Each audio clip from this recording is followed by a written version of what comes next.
Hello, this is Joe Trahan, welcoming you to the All Me podcast from the Taylor Hooten Foundation, whose mission is to enlighten the world to the truths about appearance and performance-enhancing substances. As the national leader on this subject, they communicate their educational messages through various methods, including this podcast. Thank you for listening and enjoy the show. Welcome back to another episode of the All Me podcast. This is Don Hooten Jr., and today I'll be your host. Today, I'll be interviewing Chuck Kasson, who is a professional athlete in the Highland Games. What are the Highland Games? During this interview, I asked Chuck to provide some insight into how the Highland Games got started, what events the athletes participated in, as well as how to get involved in this sport. Over the years, we've had the opportunity to talk to thousands of people about doping in sport. If you ask most people about doping in sport, there are usually a few sports that will quickly come to mind. Cycling, football, baseball, and many Olympic sports. Doping in sport has gone on for many years, and it's not just happening in our mainstream sports. Chuck has been competing professionally in the Highland Games since 2014, and by 2015, he was ranked in the top 10 and finished third at the U.S. Nationals in 2016. As a professional athlete, Chuck has taken a very strong stance when it comes to doping in sport. He's very passionate about competing clean and having a level playing field against his competitors.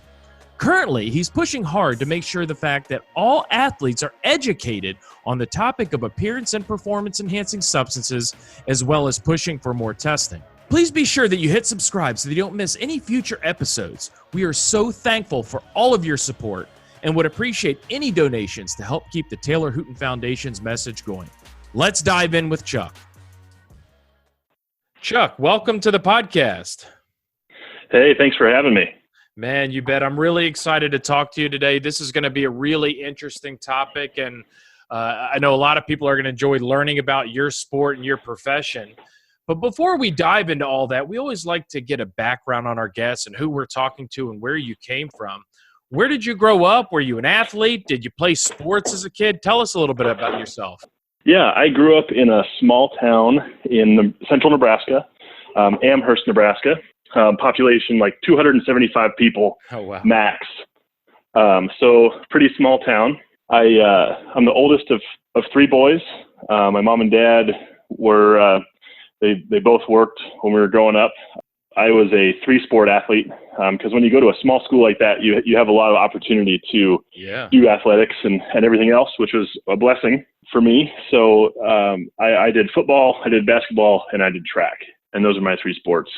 All right. So, 275 people. That's not very big. There's that many people in a grocery store at any given time. Yeah, I know. Yeah. I went to University of Nebraska after high school, and I think I had probably the same number of people on my floor or two floors in the dorms as I did my whole town. Oh, that's so cool. But one thing is it's me growing up in a small town, but the other thing is kind of when you get to see the other side and you get to meet so many new people, it's definitely a change too. Yeah, it's great. So out of all the sports you played, what was your favorite? I think football was my favorite while I was doing it, but I had offers to play at the next level, but had quite a few issues with injuries, knee injuries specifically. And so looking back, as I've gotten further away from my high school athletic career, I realized, that I really did enjoy probably track and field maybe the most out of all of them. Football is very intense and was very enjoyable. I was good at it, but I have more fond memories of track and field, and that may just be because I didn't have as many injuries and things like that. But I think football and track are both up there for me. Well, that's great. And I know reading your backstory and listening to podcasts that you've done and just did my research on you. Early in your career, you competed in the World Strongman competition. Is that right? Well, I competed in strongman competitions, but I competed as an amateur. And so the world's strongest man that you watch, kind of every Christmas time, those are the pro guys, and they're on another level from where I was ever close to. How do you get into something like that? Growing up, I was always fascinated watching these guys pulling trucks and throwing logs and all sorts of stuff. But how did you find your way into that sport? Yeah, everybody kind of finds it in different ways. For me, it was actually I for whatever reason, and I don't really recall how this happened, but I got into doing a lot of grip stuff. So there's these kind of grip competitions where you go and see how hard you can squeeze stuff, I guess. And there was a guy in central Nebraska that was having a grip competition, and he was actually going to have Bill Kazmaier out there. And if you follow the sport of strongman, Bill Kazmaier was a legend. You know, he was a multi-time champion, and he was the announcer for the strongman competitions. And so, man, to get to meet Bill Kazmaier was going to be awesome. But the competition fell through. And so I had put a lot of time into training and was working out with a strongman group. And so about that same time, Nebraska's Strongest Man opened up. It was the inaugural Nebraska's Strongest Man competition put on in Omaha. And so one fell through and that one popped up. And so I said, well, let's go for it. Some of the other guys I was training with at the time were going to go do it. And so I figured, hey, let's switch gears a little bit and go for that. And I did. And that was my first taste and my first start in the sport. Wow. I always remember growing up watching it on TV, just like, oh my, I mean, how do you gain all that strength? And really just probably the training and regimen that goes behind it to, one, be that strong, but also have the endurance to do some of that stuff. Yeah, it's a unique person that can excel at strongman, because it's exactly like you said. You know, there's some events where it's raw strength, and there's other events where it's strength endurance, where you're trying to, you know, lift something very heavy multiple times over the course of a minute to a minute and a half, and that's, you know, having run an 800-meter dash in high school and done, you know, minute to minute and a half strongman events, I can tell you which one's harder. Exactly. Yeah, you got to think of the time difference there too, and you know, just you need explosive energy and all that. But you know, I know being in the world that we're in, having discussion with many athletes that have participated in this sport or that have been around the sport, I know it's something they said that there's a lot of use of appearance and performance enhancing substances going on. Is that something you ever saw even at the amateur level when you were competing? Yeah. It definitely was. And strongman is not a tested sport. It's not a regulated sport like that. And so it definitely goes on. You know, I don't believe any of the guys in my training group were doing that. But definitely, you know, I competed at the national level, and yeah, it's going on, and you know it's going on, but it's not like in your face, like guys coming up to you and that sort of thing. But it's definitely happening. You know, it is interesting you say that, and we try to tell people that all the time. I mean, these drugs are so different than any other drugs that we talk about or we learn about at school because the behavior is so secretive, right? I mean, people are using them. They're typically not openly discussed, and I don't know why, and I'm sure there's a myriad of reasons why. But even when I was playing baseball in the high school collegiate level, and some of my teammates were using these drugs, they wouldn't openly come out and talk about it. It was more of a secretive type behavior. Yeah, I think that's definitely it. And there's that stigma about it, you know, which I think is appropriate, but that also, you know, moves it to behind the closed doors as well. Yeah. And, you know, outside of sport and everything, I know you're a certified athletic trainer. You're also a certified strength and conditioning coach. Outside of your competitions, what do you do for a living? I'm a physical therapist. I'm an outpatient orthopedic physical therapist. I'm a part owner of a clinic here in Lincoln. And so that's my 9 to 5, so to speak. All right. So you're constantly around. I guess you work with a bunch of athletes. I do. I work with athletes, a fair number of athletes. Also, you know, everybody from 3 and 4 year olds up to 93, 94 year olds. So we're seeing everything under the sun.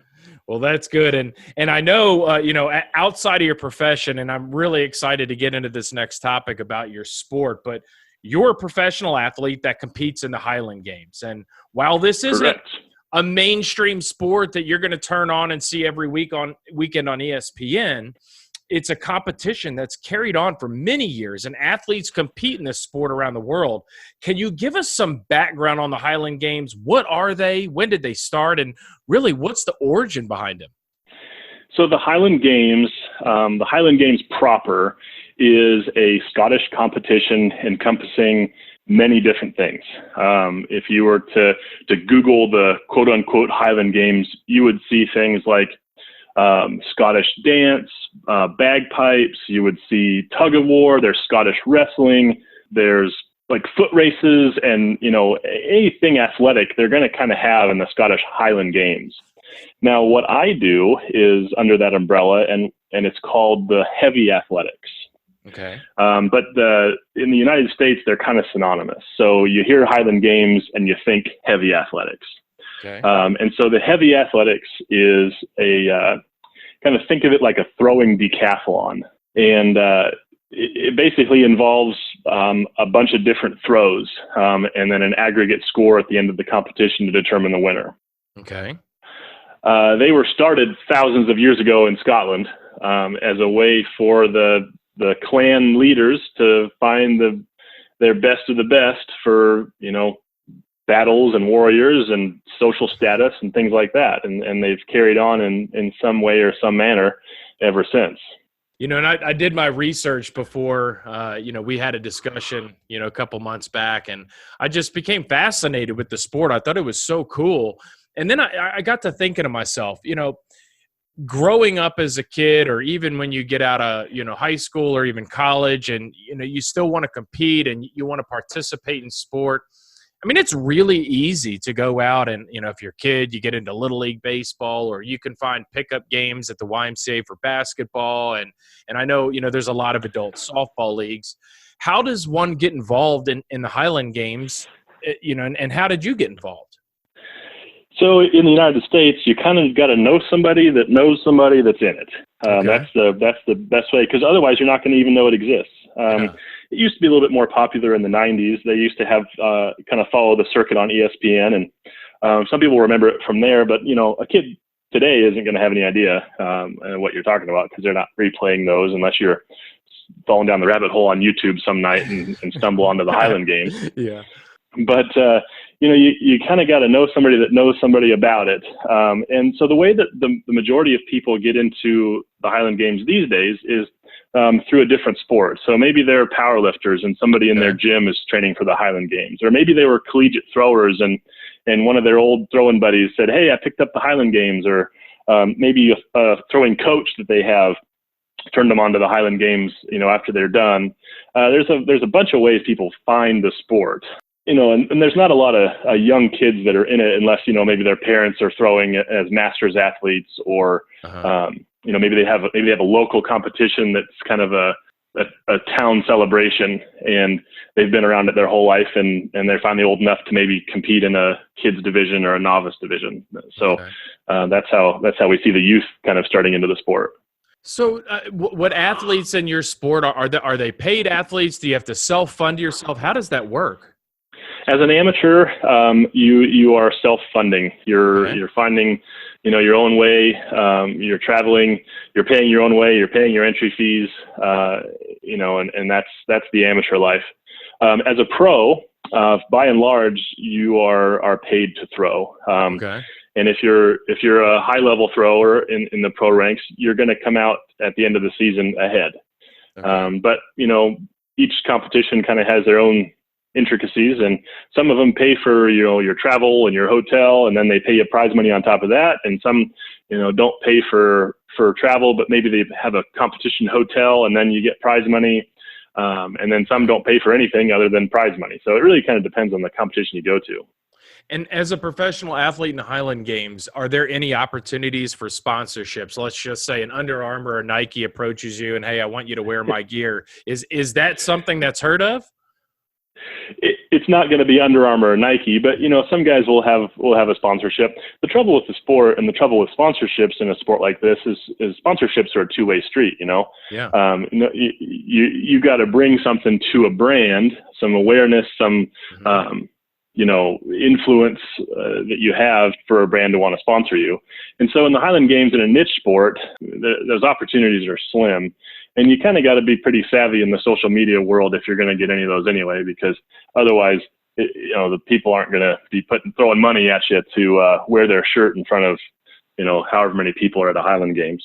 Yeah, and I guess at the same token, I mean, you're not on a mainstream media where you've got a million eyeballs that are looking at you as you're competing as well. Right. Yeah. We have some big competitions. Our U.S. championships are in Pennsylvania, and they'll have over 100,000 people through the gate over the weekend. And on the West Coast, Pleasanton, California is going to have similar amounts some years. So There's definitely some big venues and big competitions, but it's also not, thrown in your face in those places either. We're kind of part of the festival, and it's not people are lining up to come watch us throw. Yeah. So if I showed up to one of these festivals, these events, one of the Highland Games, what events would I be able to see? What's taking place? So you're talking as far as the heavy athletics that I do? Yeah. So we have an order of throws, and we always throw the same throws. We throw a standing shot put throw called the Braemar.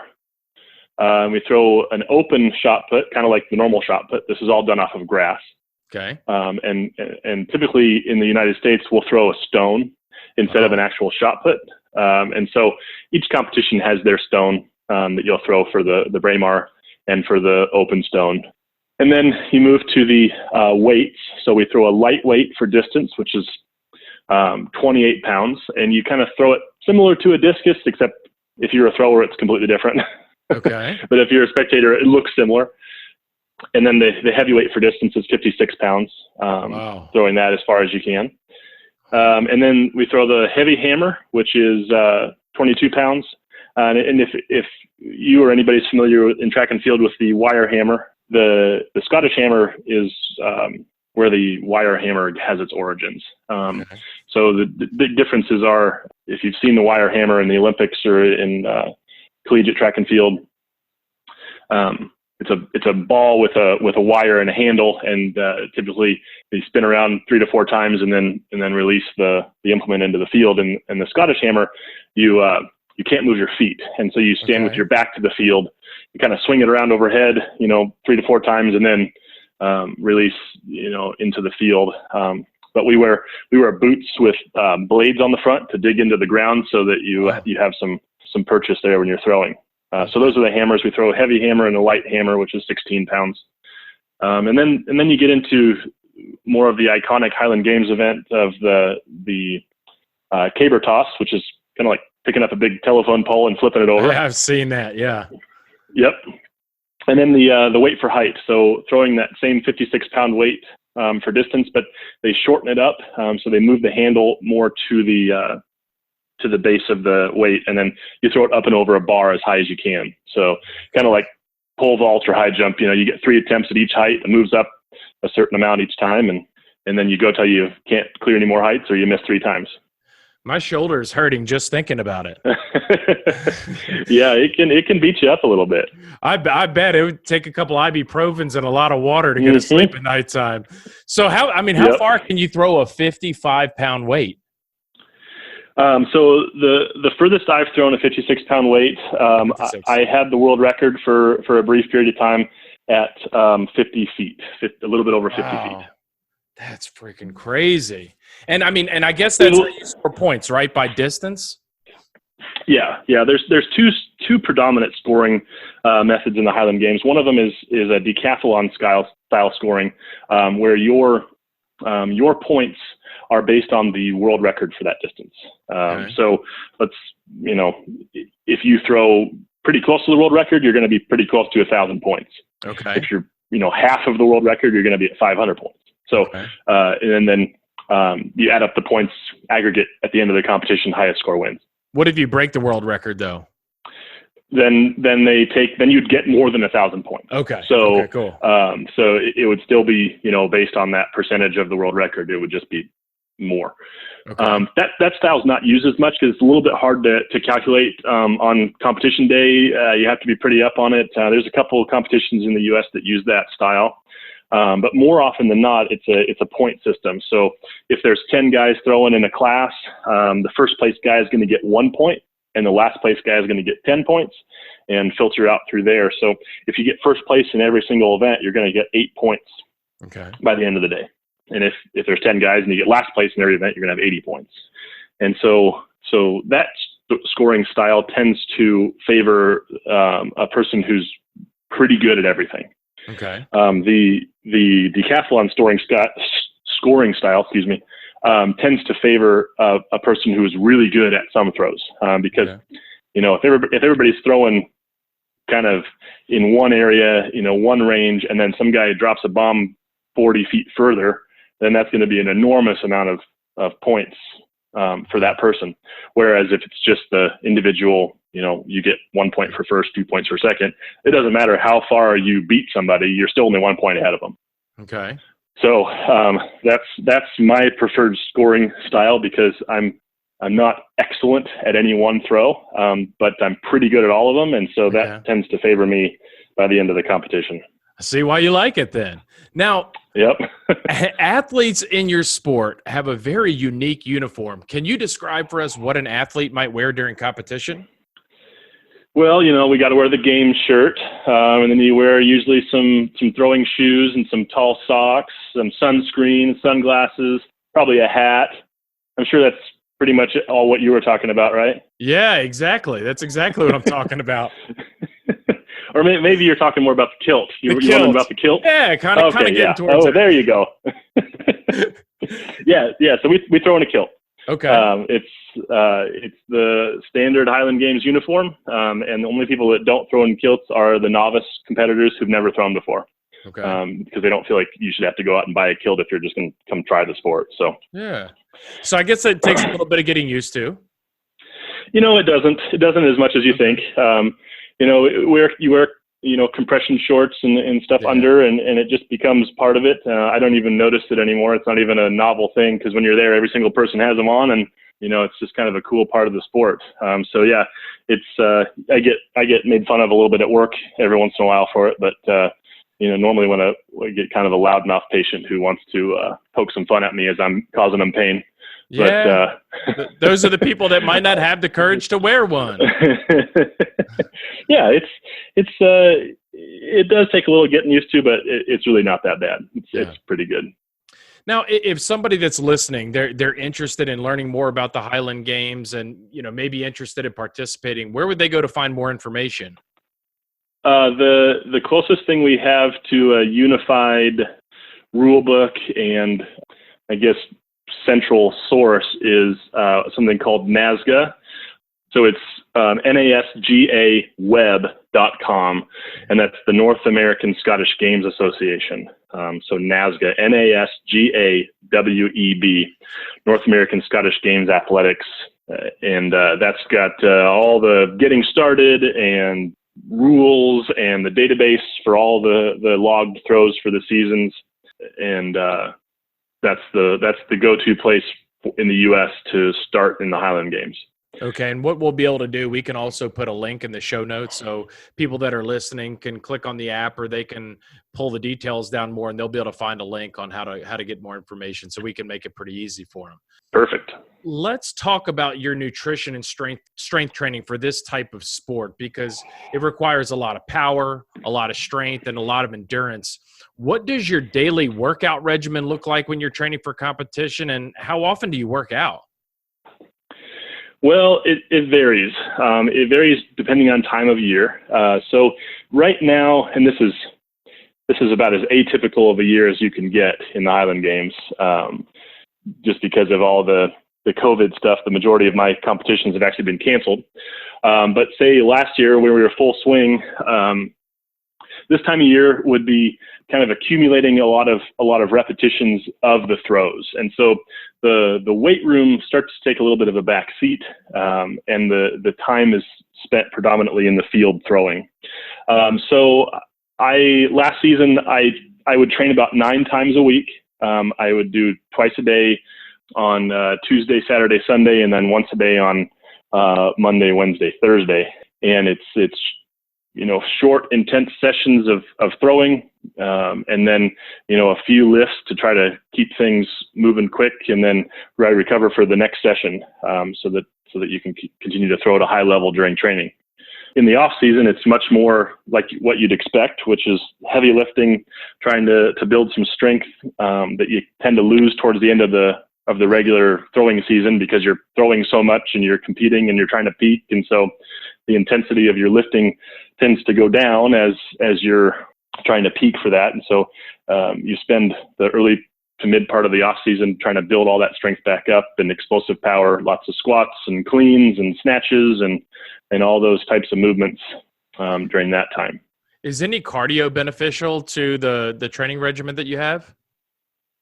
it's beneficial to build what we call work capacity. So, Okay. you're trying to be able to train more at a high level. And so in order to do that, you need to have a decent amount of cardiovascular training so that you can train more at a high level. If you're sucking wind after every set of squats, you're not going to be able to recover between sets, and you're not going to be able to recover between throws. And generally, the more cardiovascularly fit you are to a point, the more work capacity you have in the gym for explosive training. So there's an emphasis, but it's much more mild compared to, say, a football player or obviously like a runner. Okay. So it's just enough that you can continue to train at a high level and maximize your recovery, but not so much that it starts to encroach on other parts of your training. Okay. With the type of events that you compete in, you have got to be burning a ton of calories and need to eat a bunch to keep up your energy. Tell us a little bit about your nutrition program. How do you work that in around your workout regimen and practice? Yeah, so I have a dietitian. Her name's Lindsay Remmers. She used to be the director of sports nutrition at Nebraska. And so she's been absolutely invaluable for me, because there's been times when, like, for instance, last season, I had a competition in Alaska, and it was a lot hotter than I thought. And it was in the middle of summer. And so the sun was up, early, never really went down. And so I wear a fitness tracker called a Whoop. Yep. And by the time I was done competing at the end of the day, it had logged over 9,000 calories that I had burned. Wow. And so I immediately sent a text message to Lindsay, and I'm like, hey, I need to do something different because this was a lot more than either one of us expected for that particular competition. And so we problem solved and tried to find a way to get some more calories in during the day, and it worked well by the end of the year. So I think it was 9,500, close to that. That's the most I've ever burned in a competition. Usually I'm right around 6 or 7, but that was a crazy one. What does a meal plan look like for you on a day like that, burning so many calories? Well, it's hard because, you have to get things in that aren't going to upset your stomach during competition, because it's hot, and you're throwing, and there's a lot of twisting and high exertion.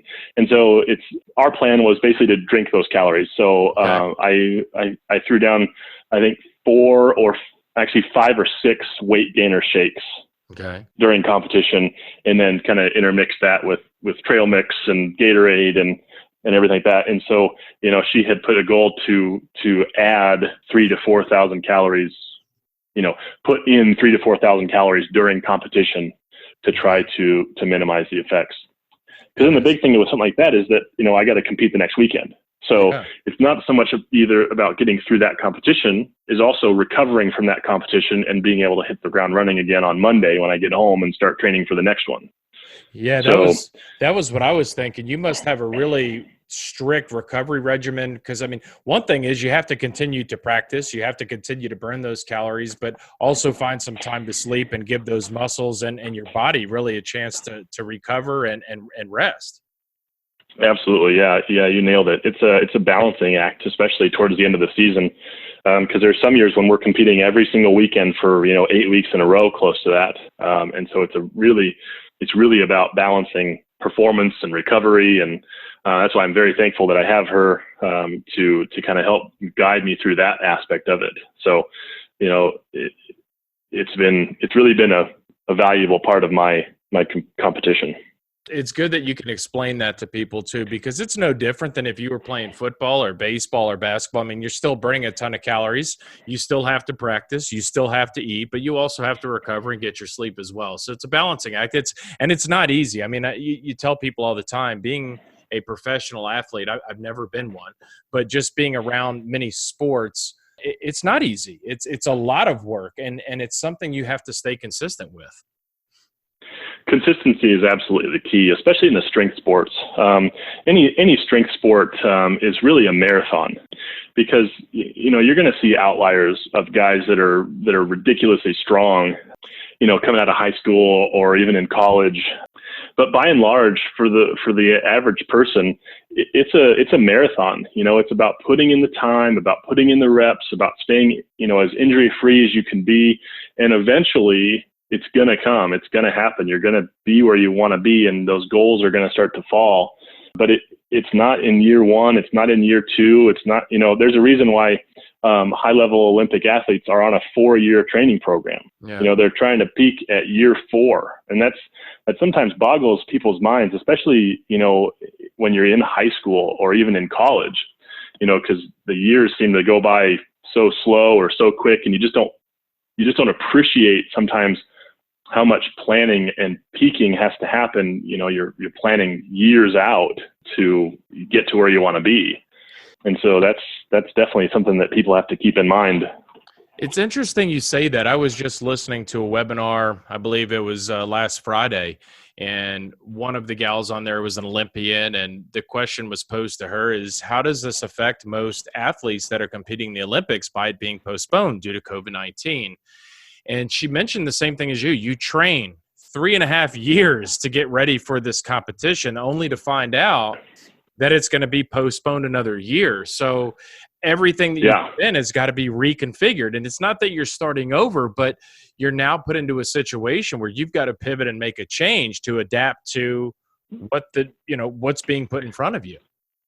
Yeah, no, and it's a really hard thing for especially those. I really feel for those athletes, and I think the average person doesn't understand how regimented those training programs are. A strength coach, a performance coach, the whole Olympic team of people that's trying to build an athlete.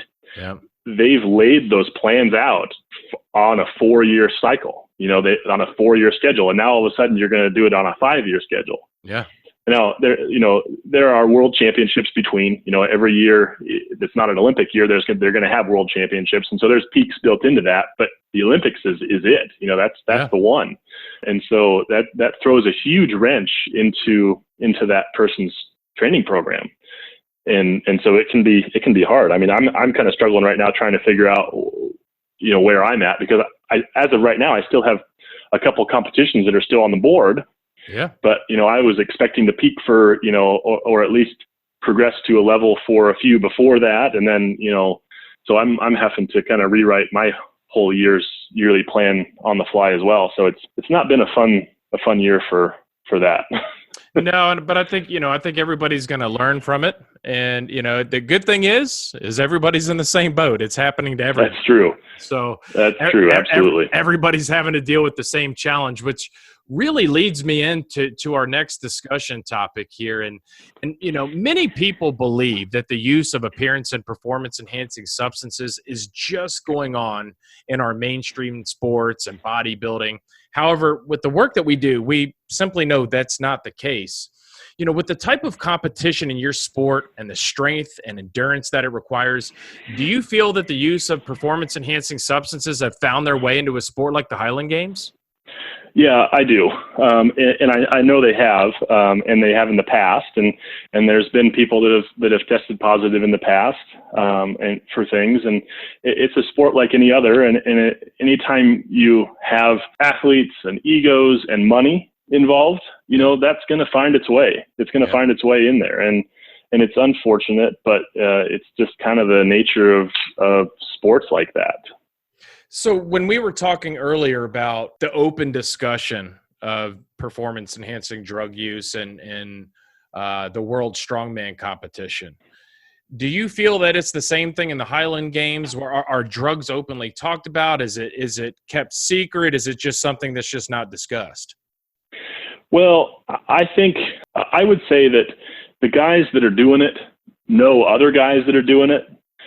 Maybe they're, together in it, and I'm assuming they're having conversations. But I've established myself pretty early on as anti-doping, and so nobody's coming up to me and having conversations with me about it. Yeah. And so I would assume that there's conversations happening. I would assume that there's people that are talking openly with each other about drugs and how you can use them to get ahead in the sport. But they're not having those conversations around me or around anybody that I tend to train with or throw with. Yeah, because you've taken your stance, and your stance is I want to live and compete without the use of performance-enhancing drugs, and that's where I stand. And I know you've been very vocal about it, so it would make it very uncomfortable for somebody that's openly, or I guess not openly using performance-enhancing drugs, but that's using performance-enhancing drugs to come and talk to you about it. Right. Yeah, that's not going to. It's not a conversation that's probably going to happen. So, what kind of drug testing policies are in place for the Highland Games? Well, it's variable, and it's one of the things that we're trying to change. Hopefully, the Highland Games is kind of a Wild West landscape. There's no governing body for the Highland Games, which makes it a challenge. So each competition is free to do what they want, essentially, which is a draw for some things. Each competition is unique. They have their own little quirks, but they also have their own differences in how they choose to enforce any drug policy. So the U.S. Championships is tested. The World Championships is tested, but they're tested differently. Mm-hmm. In the U.S. Championships in Pennsylvania, in Bethlehem, Pennsylvania, at the Celtic Classic, every thrower is tested. They take the top 10 throwers in the United States, and every thrower is tested before the competition. In the World Championships, they take the top 2 and maybe a random, and then by and large, the majority of the other competitions don't test, or if they do, it's maybe one here or there, or maybe the threat of a test.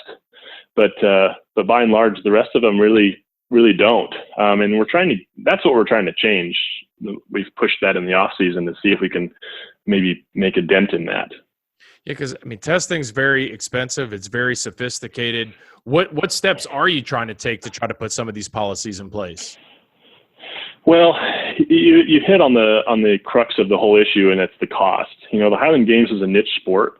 There's not a lot of money in it, and the money that's there is being used either to pay the athletes, or to pay travel, or to try to make a dent in some of the athletes' travel if needed. And so it's really hard to find the funds to do that. And so that's the hardest issue for testing that we've found, is that it's expensive to test at a high level, and it's hard to find that money. Why is anti-doping so important to you? It's just a value I have. It's a value of a fair field, a level playing field. I think everybody should have the same shot, and then what you do with that is then up to you. I agree. I don't think that some person should have an advantage over another because of something that they decide to put in their body, and so that's just a value that I have, that I've always had. I would personally like to see just how far I can push myself naturally, and I'm good with that. At whatever level that is, that's fine. And so those two things have been kind of core to my values of competition ever since I started. In high school, junior high, whatever it was. Let's see just how hard I can push myself, and let's get everybody on the level field where you do with your chance what you may at that point. I love that. Drugs ruin sport. Sport was designed, right, for the best human athlete versus the best human athlete. And when you start introducing drugs into that, it's not a level playing field. It's not fun.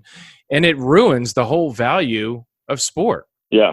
You look at the basis, we talked a little bit about the history of the Highland Games, and you look at back in thousands of years ago when they're trying to find who's the best of the best, there's purity in that. There's purity in finding who is the best on this given day, who can bring it and put it all on the line and lay it out and be the best, no questions asked, and you lose that when you have doping, because then, you get questions in your head, was I the best that day, or, is this guy on something? And so those things I would rather not have.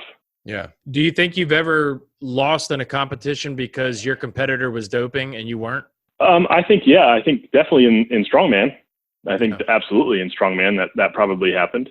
And I would guess in the Highland Games that probably has happened. Yeah.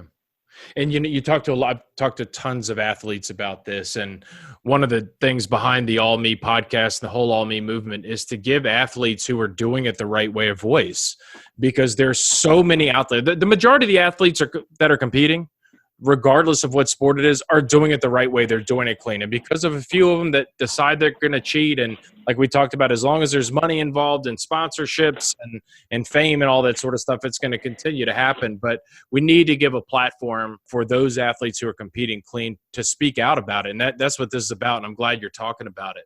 From the aspect of the Highland Games, I mean, are there any education programs available to you as an athlete, with regards to anti-doping and, some of the perils that could take place from the use of appearance and performance enhancing substances?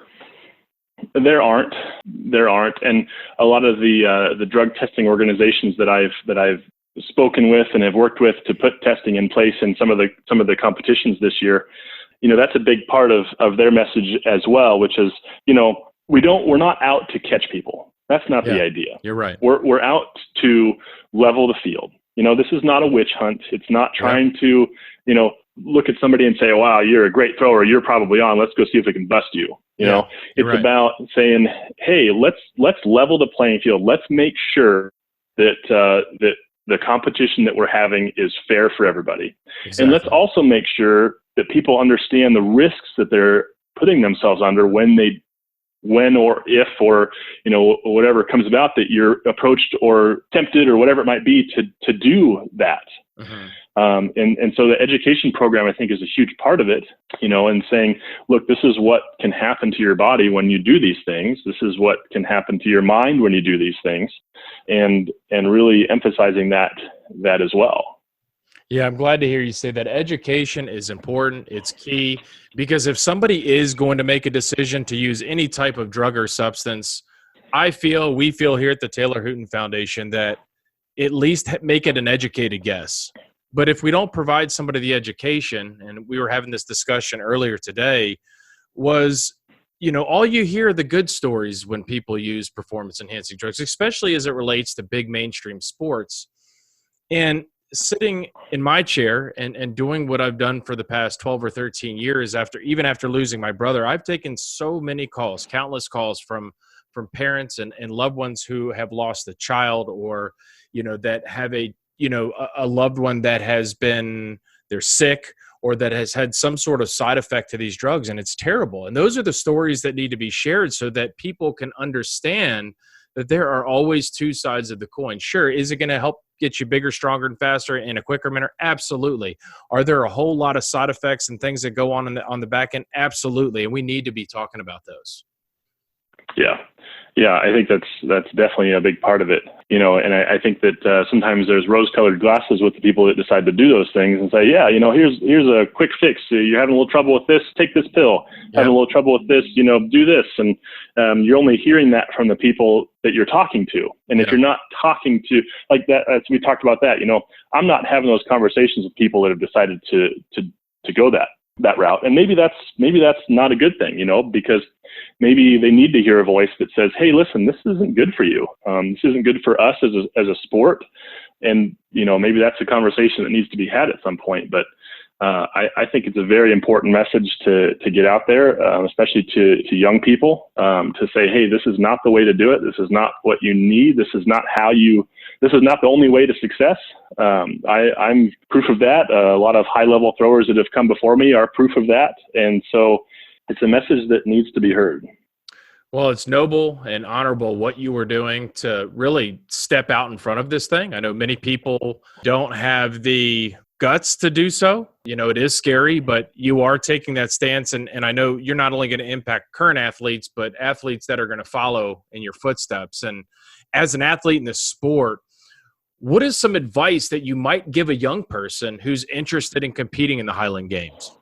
I would say the best thing you can do if you're interested is to dive in. It's one of the most welcoming, supportive communities in sport that I've ever been a part of. Everybody's willing to help. Everybody's willing to offer assistance and training advice. And, it's a very easy sport to get into once you kind of get your feet wet. And then the second thing that I would say is be patient. It's not going to happen overnight, especially if you're not a thrower, if you've never thrown before, or if you don't have a real robust throwing background.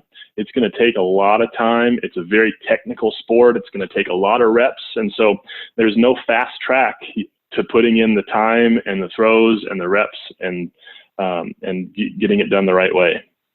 And knowing what you know now, after competing for nearly 10 years in this sport, what is something you'd like to share with your younger self that might have helped you been more successful than you are now? I would go back in time in my time machine, and I would find myself and I would say, get out of the weight room and get into the field. Because there's kind of a saying that I have with some of the guys coming up, especially if they share the same background as me, which is you can be a lifter that throws, or you can be a thrower that lifts. And, I think for this particular sport with the technical aspect, you got to be a thrower that lifts. When I was doing strongman, everything that you did was about getting stronger. If you can get stronger in the gym, if you can build a few more reps into an overhead press, it's going to showcase on, competition day.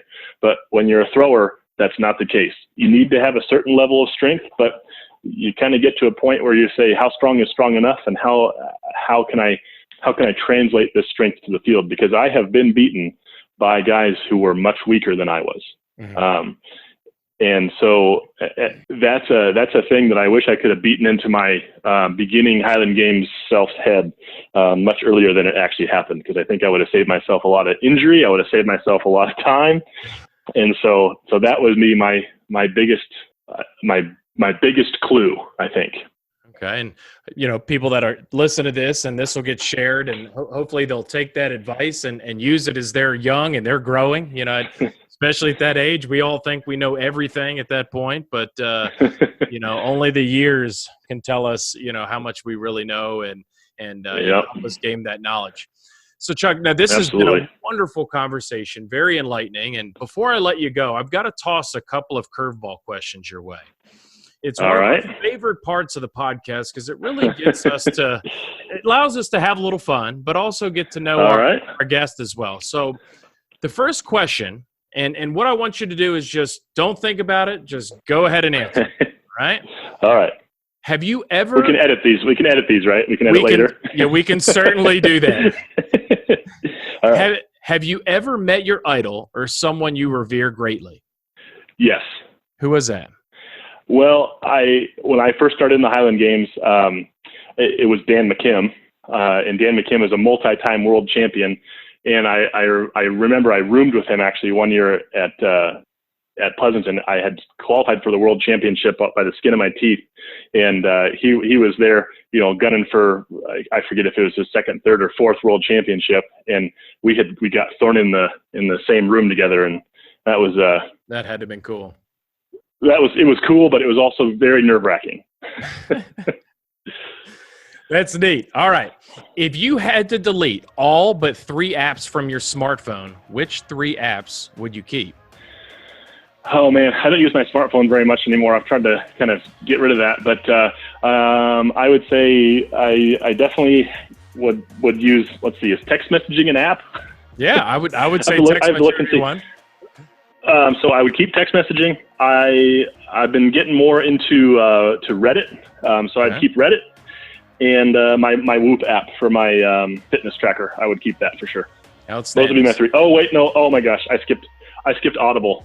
I'd have to get rid of Edit. I'd have to get rid of Reddit, and I'd have to keep Audible, because so you go Audible. That's my texting. Yep, that's what I would keep. And those are actually, I just pulled my phone out, and those are my top 3 that I use all the time. So I'm good. There you go. If you could bring back any fashion trend, what would it be? Oh, man. I'm not a fashion guy. Can we say kilts? Yeah, you can bring back, but yeah, it's a long way back. All right. I don't know if you're going to have a lot of people that are fans of that, but yeah. You didn't say it had to be cool. You just had to say I'm bringing it back. Yeah, you're bringing it back. No, this has been a lot of fun, Chuck. Thank you so much for joining us today. We appreciate your leadership on the anti-doping front. Thank you again, too, also for sharing all of your knowledge and giving us some background on a non-mainstream sport that people would be interesting to learn. They're interested to learn more about. So we appreciate you taking the time to spend with us today. Absolutely, my pleasure. I really enjoyed it. Well, that's it for today's show. Thanks for listening to the All Me podcast from the Taylor Hooten Foundation, a nonprofit organization leading a national campaign to enlighten people to the truths about appearance and performance-enhancing substances and inspiring people to live and compete without the use of these substances. Please be sure to subscribe to our podcast and tune in to our next episode.